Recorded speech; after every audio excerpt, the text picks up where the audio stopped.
Hello दोस्तों, जय हिंद, नमस्कार। मैं रमेश यादव आप सभी का स्वागत करता हूं study with Ramesh Yadav YouTube channel पर। जो हमने करंट अफेयर की सीरीज चलाई हुई है उसी को आगे बढ़ाते हुए आज 3 मार्च 2024 का करंट अफेयर की क्लास होगी। उम्मीद करता हूं अभी तक जो क्लासेज हुई हैं आपको पसंद आई होगी और आगे भी हमारी कोशिश यही रहेगी कि आपको अच्छा कंटेंट मिलता रहे। तो आप ज़्यादा से ज़्यादा शेयर करें, लाइक करें, कमेंट करें और चैनल को सब्सक्राइब ज़रूर करें और बेल आइकन ज़रूर दबाएं ताकि जैसे ही नई क्लास डाली जाती है आपको उसका नोटिफिकेशन मिलता रहे। तो चलिए शुरू करते हैं आज की क्लास। 3 मार्च 2024 का करंट अफेयर। पॉइंट नंबर 1, समुद्र लक्ष्मण अभ्यास। समुद्र लक्ष्मण अभ्यास भारतीय नौसेना के द्वारा किया गया है मलेशिया देश के साथ। चलिए इसके बारे में जानते हैं। भारत और मलेशिया के बीच एक महत्वपूर्ण द्विपक्षीय समुद्री अभ्यास समुद्र लक्ष्मण अभ्यास वर्तमान में विशाखापत्तनम के तट पर 28 फरवरी से 2 मार्च तक चला है। यह अभ्यास सहयोग के तीसरे संस्करण का प्रतीक है जिसमें भारतीय नौसेना जहाज किल्टन और रॉयल मलेशियाई जहाज केडी लेकिर शामिल है। देखो ये इम्पोर्टेंट नहीं है कौन जहाज कौन से थे। तो समुद्र लक्ष्मण किन किन के बीच हुआ है? भारत और मलेशिया के बीच हुआ है। सिर्फ इतना याद रखना है और ज़्यादा कुछ याद रखना नहीं है। और थोड़ा अगर आप रखना चाहो तो नौसेना के बीच हुआ है। नौसेना के बीच हुआ है। सिर्फ ये 2 पॉइंट याद रख लेने। अगर 2 याद नहीं होते तो एक जरूर याद रखना है कि समुद्र लक्ष्मण भारत और मलेशिया के बीच। मलेशिया की सापेक्ष में अगर बात करें तो मलेशिया की राजधानी कुआलालंपुर और सरकार की अगर बात करें तो वहाँ प्रधानमंत्री है महाथिर बिन मोहम्मद।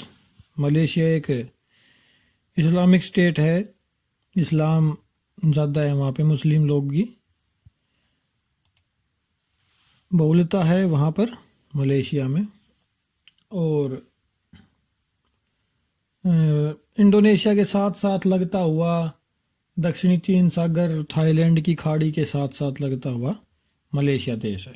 आप मैप में देखेंगे तो आप समझ जाएंगे। चलिए आगे चलते हैं। पॉइंट नंबर 2, प्रधानमंत्री ने HURL सिंदरी उर्वरक संयंत्र राष्ट्र को समर्पित किया।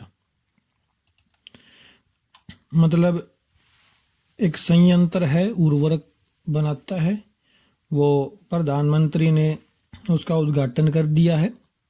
तो वो भारत के लिए उर्वरक बनाए क्योंकि भारत उर्वरक बहुत ज़्यादा इंपोर्ट करता है बाहर देशों से। सरकार बहुत ज़्यादा नुकसान उठाती है किसानों को उर्वरक देते टाइम। देखिए चल पढ़ते हैं इसके बारे में।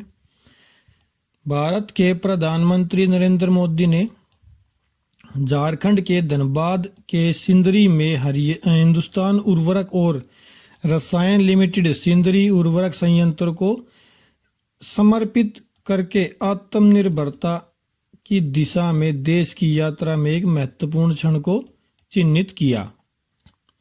यह उद्घाटन आत्मनिर्भर भारत को बढ़ावा देने की सरकार की प्रतिबद्धता का प्रमाण है। तो अभी आपको पता ही होगा, मैंने एक वीडियो में बताया भी था कि अगर आपके एग्ज़ाम में अभी हाल ही में कोई क्वेश्चन आता है कि उस चीज़ का उद्घाटन किसने किया तो 90% चांस होगा कि प्रधानमंत्री नरेंद्र मोदी ने किया।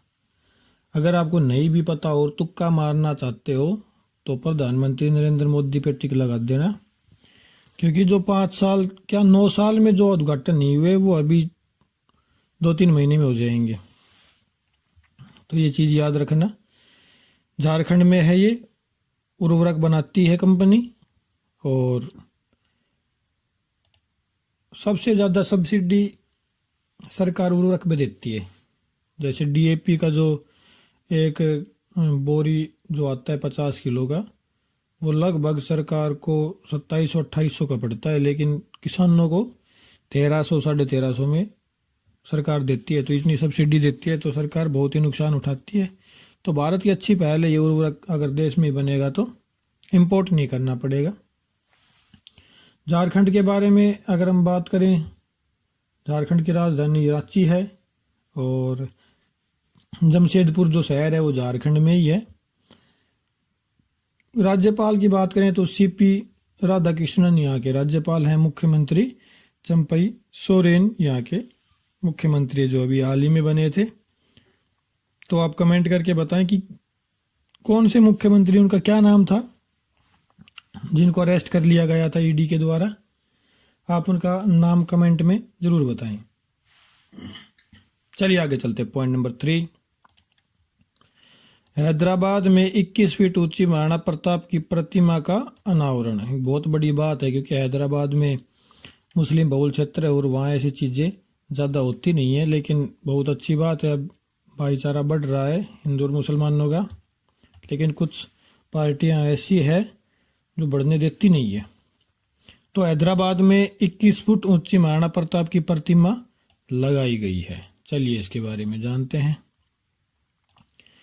बेगम बाजार महाराणा प्रताप चौक पर महाराणा प्रताप की 21 फीट की प्रतिमा का अनावरण हैदराबाद के लिए एक महत्वपूर्ण क्षण था। यह प्रतिमा शहर में अपनी तरह की सबसे बड़ा श्रद्धेय राजपूत योद्धा की स्थायी विरासत के प्रमाण के रूप में कार्य करती है। महाराणा प्रताप का भी एक अनोखा इतिहास रहा है। बताया जाता है कि अकबर कभी भी महाराणा प्रताप के सामने नहीं आया और महाराणा प्रताप ऐसा दुश्मन था अकबर का कि जब महाराणा प्रताप मरा था तो अकबर भी रोया था, क्योंकि राजपूत पर्ण के बहुत पक्के होते हैं। सर कट जाता लेकिन धड़ दुश्मन से लड़ता था, ऐसे थे राजपूत। बहुत आप अगर इतिहास पढ़ेंगे, अलाउद्दीन की कहानियाँ पढ़ेंगे तो आपको पता चलेगा कि इतिहास क्या रहा है हमारा। गोरा बादल की अगर आपने चीज़ें पढ़ी तो आपके रोंगटे खड़े हो जाएंगे कि क्या चीज़ थे गोरा और बादल। तो बहुत अच्छा इतिहास रहा है राजपूतों का, और महाराणा प्रताप का तो बहुत ही अच्छा रहा है। हल्दी घाटी युद्ध महाराणा प्रताप ने लड़ा था अकबर के साथ, लेकिन अकबर कभी भी सामने आया नहीं। अकबर महाराणा प्रताप के सामने कभी भी नहीं आया। महाराणा प्रताप के हाथों में इतनी ताकत थी कि एक ही वार से घोड़े को और आदमी को एक साथ चीर सकता था, 2 हिस्सों में कर देते थे। तो चलिए आगे चलते हैं। अगर तेलंगाना का जिक्र आया है, हैदराबाद का जिक्र आया था, तो तेलंगाना में राज्यपाल तमिलिसाई सौंदरराजन राज्यपाल है और मुख्यमंत्री अनुमुल्ला रेवंत रेड्डी यहाँ के मुख्यमंत्री हैं। चलिए पॉइंट नंबर 4, अनुराग अग्रवाल को संसद सुरक्षा का प्रमुख बनाया गया। देखो संसद पे 2-3 बार हमला हो चुका है, तो अब सरकार भी सख्त है इसको लेके। तो अब संसद सुरक्षा का जो प्रमुख बनाया गया है वो अनुराग अग्रवाल जी को बनाया गया। इंपॉर्टेंट रहेगा, बहुत इंपॉर्टेंट रहेगा ये क्वेश्चन। भारतीय पुलिस सेवा IPS अधिकारी जो है अनुराग अग्रवाल को संसद की सुरक्षा व्यवस्था का प्रमुख नियुक्त किया गया है। इसकी जानकारी एक आधिकारिक आदेश में दी गई है। संयुक्त सुरक्षा सचिव संसद भवन की सिक्योरिटी सर्विस के प्रमुख होते हैं। रघुवीर लाल के यूपी तबादले के बाद से यह पद खाली था। उस टाइम पे रघुवीर लाल थे। 20 अक्टूबर को उनका तबादला हुआ था। तो आप न्यूज़ में भी देखा होगा, संसद पे वो हमला तो हम नहीं कह सकते, लेकिन कुछ असामाजिक तत्व संसद में प्रवेश कर गए थे, वहाँ नारेबाजी की। तो वो एक सुरक्षा में चूक ही थी कि कैसे भी कोई भी ऐसे आदमी जा सकता है, तो आतंकवादी भी जा सकते हैं। और पहले भी हमले हुए हैं, संसद पे हमला हुआ था। तो अब संसद सुरक्षा व्यवस्था को थोड़ा चेंज किया गया है और अनुराग अग्रवाल जी को वहाँ का प्रमुख बनाया गया है। चलिए आगे चलते हैं। पॉइंट नंबर 5, राष्ट्रपति द्रौपदी मुर्मू के नाम पर रखा गया नई समुद्री प्रजातियों का नाम।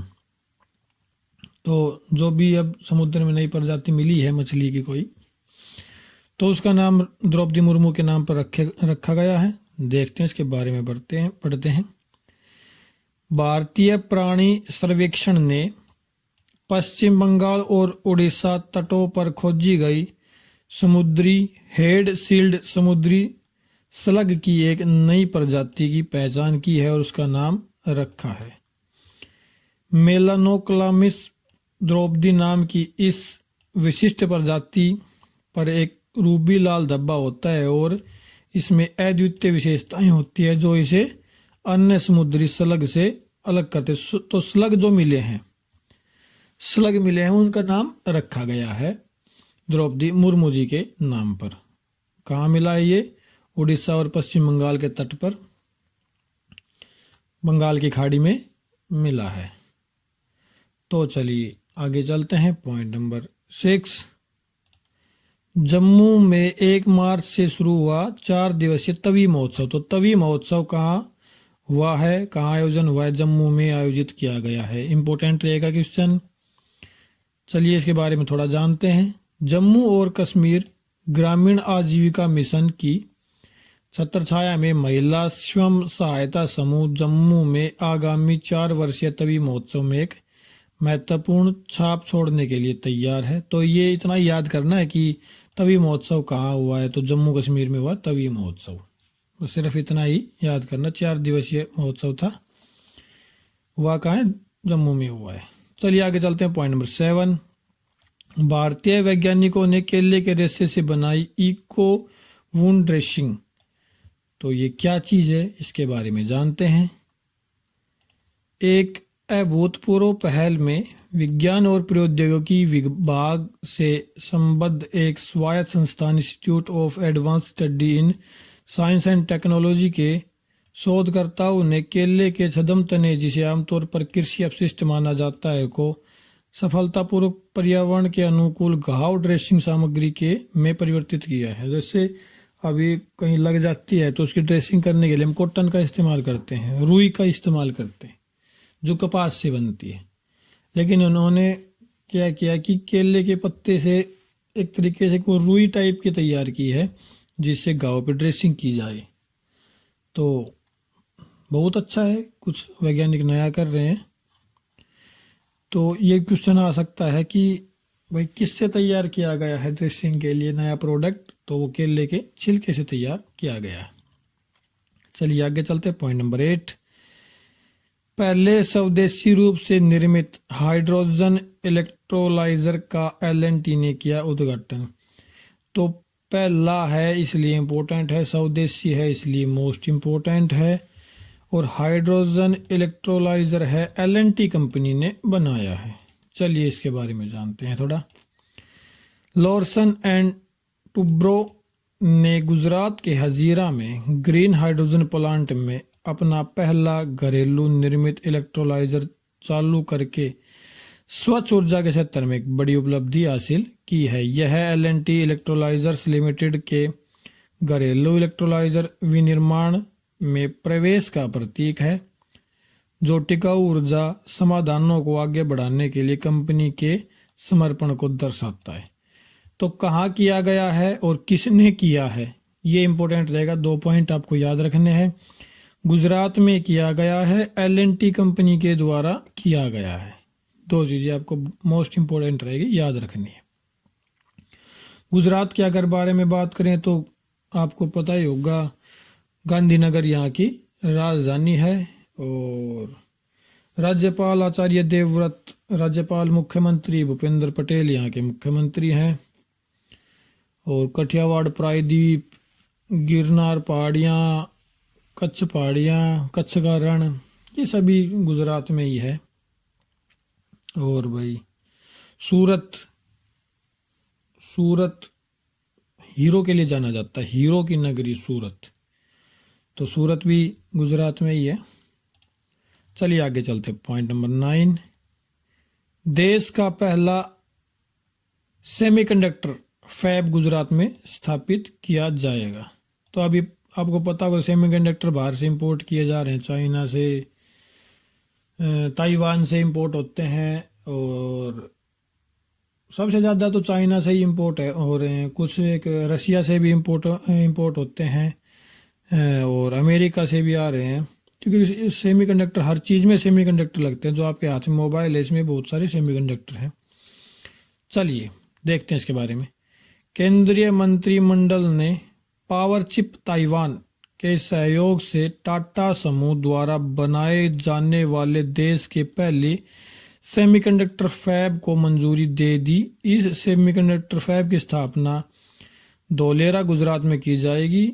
आईटी मंत्री अश्विनी वैष्णव ने बताया कि सेमीकंडक्टर फैब प्रति माह 50,000 वेफर्स की क्षमता के साथ काम करेगा। तो अगर ये सेमीकंडक्टर इंडिया में बनने शुरू हो जाएंगे तो चीज़ों के रेट आधे हो सकते हैं, क्योंकि सभी चीज़ों में सेमीकंडक्टर ज़रूर लगेंगे। तो अगर देश में ही उसका निर्माण हो रहा है तो उसके रेट आधे हो जाएंगे।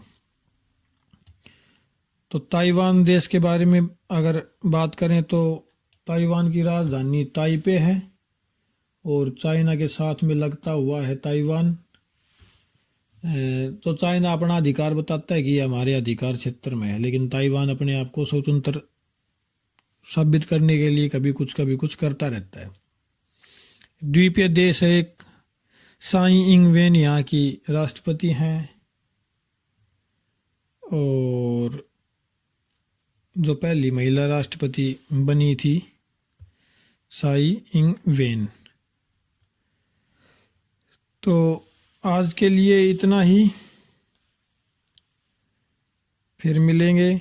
और अगर क्लास अच्छी लगी आपको तो लाइक करें, शेयर करें, चैनल को सब्सक्राइब करें, ज़रूरतमंद बच्चों तक क्लास पहुंचाएं। और चैनल को ग्रो करने में आपके सहयोग की ही ज़रूरत है, हम अकेले कुछ नहीं कर सकते। तो आप ज़्यादा से ज़्यादा बच्चों तक चैनल को पहुंचाएं। तो आज के लिए इतना ही, फिर मिलते हैं। क्लास देखने के लिए आपका बहुत बहुत धन्यवाद। Thank you very much.